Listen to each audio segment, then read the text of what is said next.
audio jungle.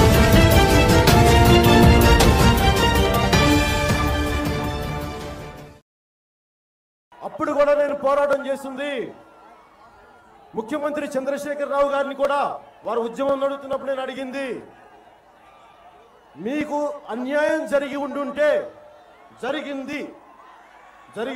కాదు, కొంత అన్యాయం జరిగింది. నేను దాన్ని వెనకాడట్లేదు ఆ మాట చెప్పడానికి. ఎందుకంటే సీమాంధ్ర నాయకులు అలాగే తెలంగాణ నాయకులు కూడా కలిపి తెలంగాణకు ద్రోహం చేశారు. కేవలం ఒక్క సీమాంధ్ర ప్రాంతపు నాయకులు అంటే నేను ఒప్పుకోను. మరి చెన్నారెడ్డి గారు ఉన్నారు, జానారెడ్డి గారు ఉన్నారు, ప్రతి ఒక్క తెలంగాణ నాయకులు ఉన్నారు. మీరు వారిని కూడా సమానంగా బాధ్యత వహించాలి.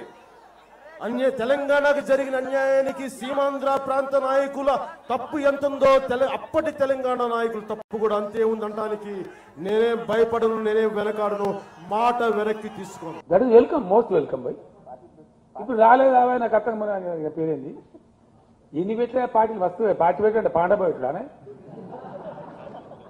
పెడితే వెళ్తుంది. అది పెడితే దాన్ని మోసం ఎంత కట్టుంటుందో నేను మోసిన కదా 14 ఏళ్ళు. చిరంజీవి అని చూడలే మనం, కట్టెల మోప ఎత్తేసిండు, ఎత్తేయలే అబ్బా దిగిపోయిన పీడాని. అంత ఈజీ ఆ పార్టీ పెట్టడంటే. దానికి చాలా సాహసం కావాలి, ఆర్టికులేషన్ కావాలి.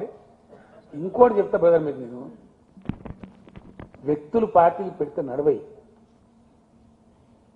ఇది నేను బట్టి చెప్తాను, అవగాహనతో చెప్తాను. It is always equation and situation, not individual. Amar గారు తెలుసు బాగా, సీనియర్ జర్నలిస్ట్ కాబట్టి చెప్తాను. మీకు ఒక ఉదాహరణ, అంటే వారు నేను కలిసి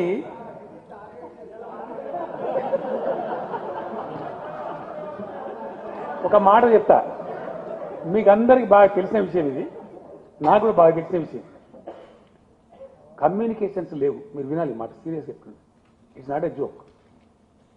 కమ్యూనికేషన్స్ లేవు. పత్రికా విలేకరులు పోస్ట్ కార్డు మీద వార్తలు రాసే టైం 1969. బస్సులు లేవు, ఊరికి రోడ్లు లేవు, టెలిఫోన్ అనేది లేవు, చూడలే ఏ సిటీలో అక్కడ తప్ప. ఏంటండి వీడియో నచ్చిందా? అయితే ఓ లైక్ వేసుకోండి, లేదంటే ఓ కామెంట్ చేయండి.